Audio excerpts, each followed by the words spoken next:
Welcome back to Frights Camera Action, the show where we talk about the creepy things that happen on the film sets of your favorite movies. Not just horror movies, all movies.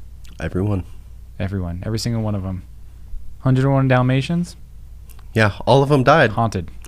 My name is Dylan. And I'm Brian, and today we're going to be talking about The Wizard of Oz. The Wizard of Oz is a classic adventure movie from 1939. Although the film has some scenes that would be frightful for a young audience, the plot was originally written with children in mind. However, things were far more horrible behind the scenes when the movie was being made. Some people even question whether the Wizard of Oz set was cursed. Let's put a bunch of really scary flying monkeys. And then like at the end too, when she's all like melting and stuff. Oh yeah, that's pretty horrifying. We're making this for kids, and what are we teaching them? Don't shower. I feel like for the time, they were like, stuff for kids is like a lot more frightening. Filmmakers had to be inventive when creating The Wizard of Oz, because there was no computer-generated special effects at the time. So what about the lovely yet terrifying scene with the group sleeping while it snows among the poppies? The snow was just asbestos, also referred to as carcinogens, which we now know causes cancer. The cast was surrounded by substances that, if breathed in, could raise the chances of contracting a number of dangerous illnesses, including lung cancer. OSHA? Yeah, this was way back before any of the kind of standards for not having like asbestos and all that dangerous stuff. This is back during a time where they got work done right. Who cares about safety guidelines, okay? We have a job to do. We have a deadline. We need to get the shot. This was probably back in the day of like child labor too. Good. Go work in the mines!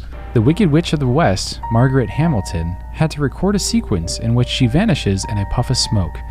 Hamilton was supposed to leave the stage through a trapdoor, but the trapdoor's descent was delayed, and the fire began before she had a chance to leave safely. The effects team employed actual fire for this sequence.